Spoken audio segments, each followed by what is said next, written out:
अस्सलाम वालेकुम प्यारे दोस्तों, आप ये कहानी YouTube channel AI story hub से देख रहे हैं। अगर ये आप और कहानियाँ सुनना चाहते हैं तो इस चैनल को सब्सक्राइब, शेयर और लाइक करें। शुक्रिया। पिंको और मनखो दोनों तोते बाग में अमरूद के पेड़ पर रहते। सारा दिन यहाँ वहाँ घूमते और शाम में आकर पेड़ की शाखों में टेटे करने लग जाते। सिर्फ एक अमरूद ही खा खा कर उनके मुंह का जायका यकसा हो गया तो उन्होंने जायका बदलने की खातिर दूर तक उड़ान भरने की सोची। ये फल के खत्म होने का मौसम था। वो बेचारे अपने पैरों को थका कर वापस आ गए, लेकिन उन्हें खातिर खा खुराक न मिल सकी। अमरूद के पेड़ पर आकर पिंको ने मनखो से कहा, अरे भैया, अब तो हमें कुछ नहीं मिला, क्यों ना ये अमरूद खाकर ही अपने पेट का दोज़ख भर ले। मनखो, अगर अमरूद ही खाना था तो हम इतनी दूर तक क्यों गए? मेरे तो सारे पंख भी दर्द कर रहे हैं, मुझे कुछ मुख्तलिफ सा खाना है। पिंको के दिल में कुछ मुख्तलिफ खाने की ख्वाहिश शदीद थी। उसने मनखो को रूहानसी लहजे में जवाब दिया। जब उसने ये कहकर गर्दन मिटकाई तो उसकी नजर निस्बतन निचली शाख पर अटकी हुई हरा मिर्च पर पड़ी। उसके मुंह में पानी आ गया। वो अपने पंख लहराता फौरन मिर्च के पास पहुंच गया। मनखो को भी लगा कि इस लहराती उड़ान के पीछे जरूर कोई वजह है। अब दोनों मिर्च के दाएं बाएं बैठ गए। ये मिर्च मैं खाऊंगा क्योंकि मैंने इसको पहले देखा है। पिंको ने मनखो की भूखी नजरों को गसीली नजरों से जवाब दिया, हम उसे आधा आधा भी तो कर सकते हैं ना। पिंको ने मुंह में आते पानी को जबरदस्ती रोका। तुम तो अमरूद भी खा सकते थे, फिर अब क्यों तुम्हारी राल टपकने लगी है?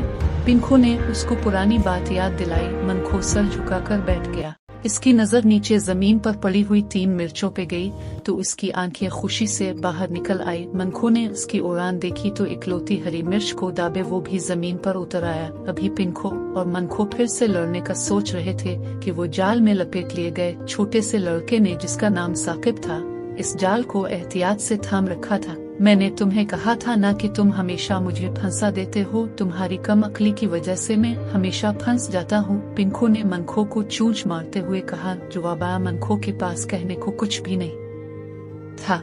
उसने सिर्फ टे टे टे करके शोर डाला। साकिब ने मजबूती से जाल को थामे रखा और अपने घर जाकर उन दोनों तोतों को अपने पिंजरे में कैद कर दिया। पिंको भैया हमेशा मुझे बेवकूफ साबित करने पर तले रहते हैं। मैं हमेशा उनकी सुनता रहता हूँ, लेकिन इस दफा इस पिंजरे से मैं खुद निकलूंगा। मनखो मन ही मन में सोच रहा था। पिंको ने इसके करीब आकर उसके पाँव पर चूंच मारी। हाँ भाई, क्या सोच रहे हो? अपने नाकारा दिमाग को मत का, तुम छोटे हो, वक्त के साथ साथ चीजों को समझने की अहलियत तुम्हें बढ़ती चली जाएगी, लेकिन अभी तुम अक्सर ही बेवकूफी कर जाते हो, इसलिए मैंने तुम्हें दपट दिया भी। तुम इस बात को दिल पर ना ले लेना। पिंको ने मनखो को मनाने की कोशिश की। अच्छा, मनखो ने एक लफ्जी जवाब देकर नीम रजामंदी जाहिर कर दी। देखो भैया, इस पिंजरे से ज्यादा बड़ी मुसीबत हमने आज तक नहीं देखी। अब मैं तुम्हें बताता हूँ कि हमने कैसे इस मुसीबत से छुटकारा हासिल करना है। तुम वही करना जो मैं कहूँगा। इस तरह पहले तुम आजाद हो जाओगे और बाद में मुझे भी आजादी मिल जाएगी। पिंको ने मनखो के कान में सरगोशी की। सच्ची खुशी से मनखो की आंखें फिर बड़ी हो गई। मच्छी, पिंको ने जवाब दिया। अब दोनों पिंजरे की जाली को देखने लगे। हम क्या करेंगे? मनखो ने पूछा। जवाबा पिंको ने सारा मंसूबा गोश गुजार कर दिया। दोनों भाइयों ने मिलकर पिंजरे की जाली को चूंच से हिला जलाकर देखना शुरू कर दिया। एक जगह से उन्हें उनकी मतलब की जाली मिल गई। वो हल्की हल्की हल रही थी। अब पिंको ने अपनी चूंच से पूरा जोर लगाकर जाली को ऊपर की तरफ उठाया। मनखो ने अपनी चूंच इस रास्ते से निकाली। पिंको ने मजीद जोर लगा जाली को मजीद ऊपर किया। मनखो का सराब पिंजरे से बाहर था। पिंको अपना जोर लगा रहा था कि कायक मनखो ने टे टे टे का शोर बर्पा कर दिया। हाय, मैं मर गया, हाय मेरी गर्दन। शोर सुनकर पिंको की जान तो जो निकलनी थी वो निकल गई, लेकिन साथ ही साथ साकिब भी दौड़ता हुआ कमरे से निकला। उसने पिंजरे के पास आकर मनखो की गर्दन को वापस अंदर किया और बहुत शरारती हो का तबसरा करके पिंजरे की जाली पर लोहे की तार लपेट दी। पिंको ने एक खफा नजर साकिब पर डाली और एक गुस्से की निगाह मनखो पर डाली, फिर सर झुका दिया। साकिब ने दोनों को बाजरा डाला और पिंजरे की मजबूती को जांच कर चल दिया। देखा तुमने क्या किया?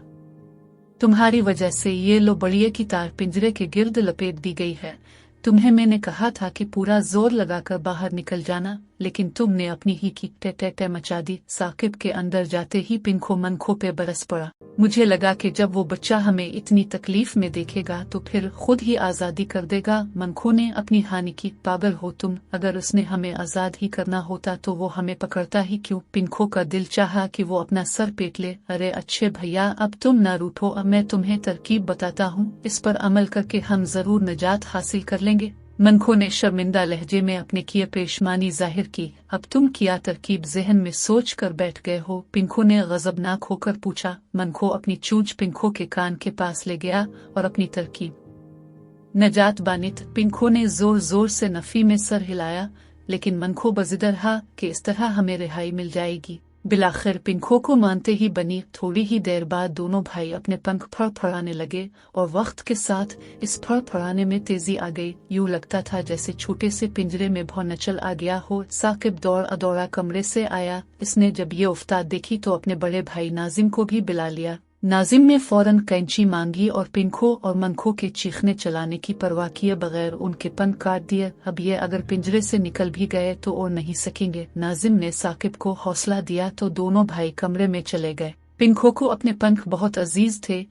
अब वो हिचकियों से रो रहा था, जबकि मनखो अभी भी ढीठ ही था। वो खामोशी से शर्मिंदा सा बैठा था। इसके अंदर हिम्मत ही ना पड़ी कि वो भाई से मुआफी भी मांग सके। बहुत दिन बीत गए। कटे परों के साथ एक बेनाम सी नाराजगी ने दोनों भाइयों के दरमियान पर्दा हाइल कर दिया था। साकिब बाजरा पानी डालने आता तो मनखो मानूस सी हरकतें करता, प्यार से साकिब की उंगली पर काट लेता, जबकि पिंखो मुंह बनाकर दूसरी तरफ खड़ा रहता। मनखो सुबह सवेरे उठकर पानी को चूंच में भरता, फिर अपने ऊपर फेंकता। इसके बाद अपने परों को छेटुक कर ताज़ा दम हो जाता, जबकि पिंखो एक तरफ खड़ा रहता। इतने दिनों में दोनों परिंदों के पर भी नए आ गए। मनखो सोचता था कि वो साकिब को खुश करके रिहाई हासिल कर लेगा। पिंखो समझता था कि ऐसा नहीं हो सकता। खैर, दोनों अपनी अपनी करते रहे। एक दिन शाम में साकिब के घर वाले करीबी अजीज के घर गए। साकिब घर में अकेला था। न जाने इसके मन में क्या समाई। इसने पिंजरे में बाजरा डाला। मनखो ने हमेशा की तरह इसकी उंगली पर प्यार से काटा तो साकिब ने भी